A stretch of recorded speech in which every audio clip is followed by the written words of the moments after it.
Selamat pagi anak-anak. Bagaimana kabarnya? Tetap sehat? Semoga kalian tetap sehat. Pada kesempatan pagi hari ini kita bertemu kembali dengan pembelajaran bahasa Indonesia. Baiklah anak-anak, untuk pertemuan kita kali ini kita akan membahas tentang teks prosedur. Kita tahu bahwa situasi kita sampai saat ini masih dalam situasi pandemi. Saya harapkan kalian tetap semangat di dalam belajar. Baiklah anak-anak, perhatikan contoh teks prosedur berikut. Belakangan ini, virus corona menggemparkan berbagai belahan dunia. Indonesia salah satunya. Indonesia telah mengkonfirmasi 2 kasus infeksi virus ini. Eits, tenang, jangan panik. Kita bisa melakukan pencegahan dari sekarang. Yang perlu kita tahu, penyebaran virus ini adalah karena partikel virus yang mengenai mata, hidung, dan juga mulut. Lalu, apa yang bisa kita lakukan ya? Yang pertama, jangan menyentuh muka atau mengucek mata apalagi tangan dalam keadaan kotor. Tanpa kita sadari, seringkali kita menimbun kotoran di tangan kita. Sakit. Wajib gunakan masker untuk mencegah penyebaran virus corona. Jangan gunakan masker lebih dari 1 hari karena masker ini dapat menimbun bakteri-bakteri dan bisa berkembang biak. Lalu cari masker yang sesuai dengan standar rumah sakit. Next, menjaga jarak dengan mereka yang sakit. Jarak yang dianjurkan yaitu 0,5 meter sampai 2 meter untuk tetap aman dari jangkauan partikel virus. Selanjutnya, waspada di tempat keramaian dan saat menggunakan barang bersama. Karena partikel virus terkadang bisa menempel pada benda tersebut. Seperti saat kita menyentuh gagang pintu, pegangan tangga, tombol lift, dan juga pegangan kereta. Yang kelima, jangan lupa untuk selalu rajin mencuci tangan secara menyeluruh hingga siku selama 20 detik. Menyeluruh artinya mencuci tangan, di telapak tangan, di sela-sela jari, juga di bawah kuku. Yang keenam, hindari berjabat tangan dan bisa menggantinya dengan melambaikan tangan atau salam namaste untuk mengurangi penyebaran virus ini. Karena saat berjabat tangan akan dengan mudah mentransfer partikel virus. Yang tidak kalah penting adalah menjaga kesehatan Anda dengan makan makanan yang bergizi, istirahat yang cukup, olahraga yang teratur, dan juga minum vitamin. Itu tadi hal-hal yang bisa kita lakukan untuk mencegah penyebaran virus corona. Yuk kita mulai dari sekarang, karena kamu harus tahu. Setelah kalian mengamati tentang contoh teks prosedur, baiklah akan saya jelaskan tentang pengertian teks prosedur. Yang dimaksud dengan teks prosedur adalah teks yang menunjukkan dan menjelaskan proses membuat atau mengoperasikan sesuatu. Teks ini berisi langkah-langkah yang harus dilakukan agar suatu tindakan dapat terlaksana dengan baik. Adapun ciri-ciri teks prosedur, yang pertama adalah berisikan langkah-langkah. Artinya dalam teks tersebut berisi tahapan-tahapan. Yang kedua, disusun secara informatif. Jadi isinya berupa penjelasan. Yang ketiga, dijelaskan secara terperinci. Jadi berdasarkan apa yang ada sesuatu itu secara jelas. Kemudian yang keempat, bersifat objektif, yaitu berupa fakta yang ada. Yang kelima, ciri yang kelima, kalimatnya jelas, logis, dan singkat. Berikutnya, bagaimana anak-anak?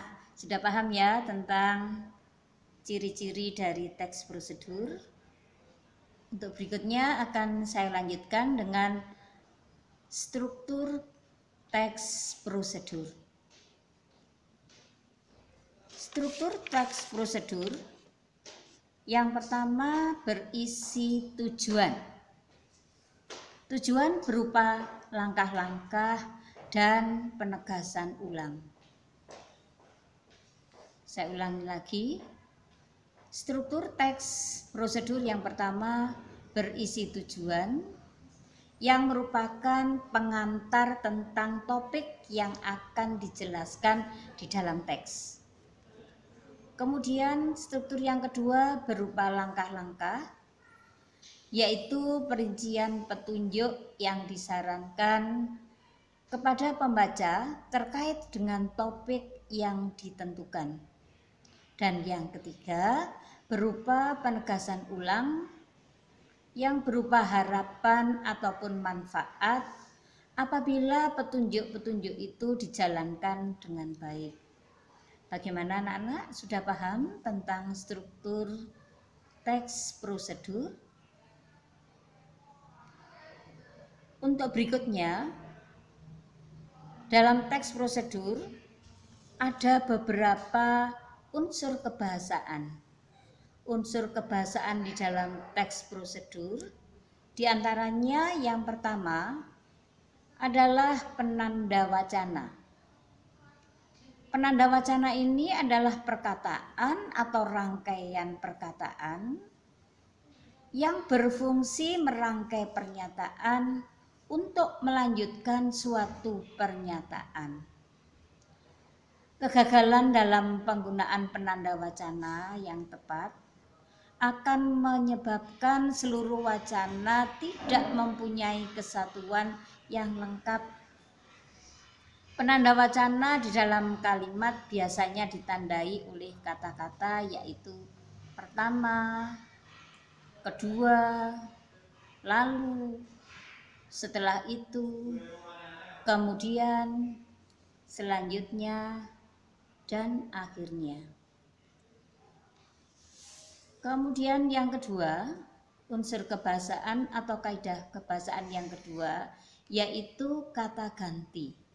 Kata ganti atau diistilahkan dengan pronomina.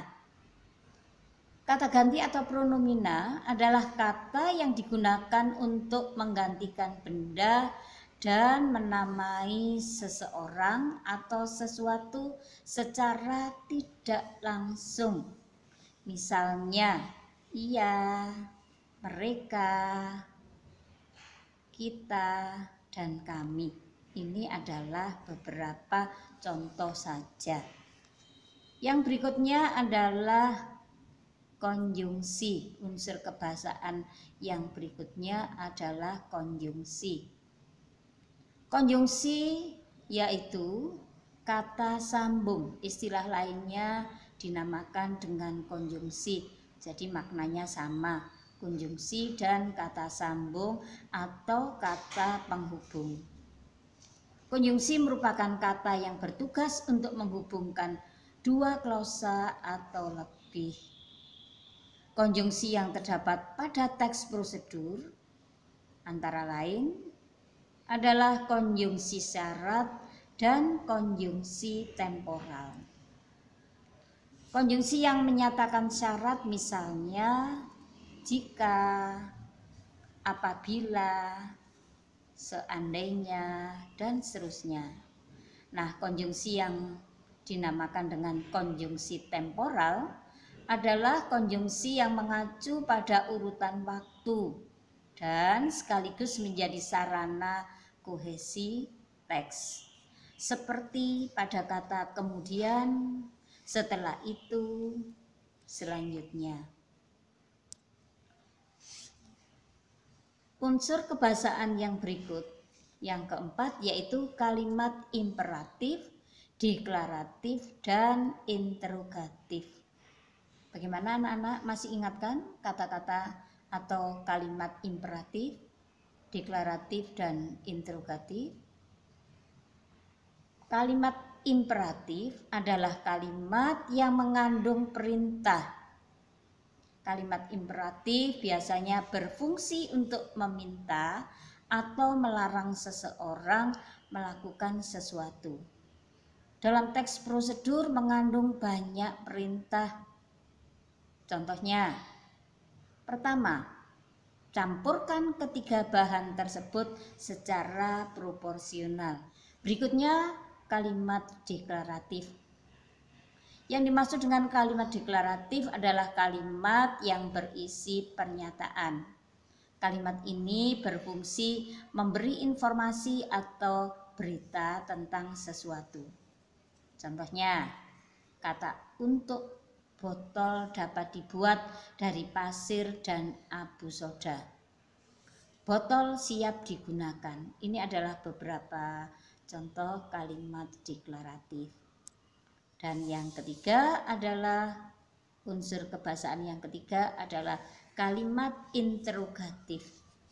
Kalimat interrogatif adalah kalimat yang berisi pertanyaan. Nah, kalimat ini berfungsi untuk meminta informasi tentang sesuatu. Dalam kalimat interrogatif dapat dibagi menjadi dua, yaitu kalimat interrogatif yang memerlukan jawaban ya atau tidak, dan kalimat interrogatif yang jawabannya berupa informasi. Demikian anak-anak unsur kebahasaan dari teks prosedur. Mudah-mudahan kalian paham dan nanti akan ada tugas berikutnya. Silahkan nanti melihat di e-learning masing-masing. Sekian, terima kasih.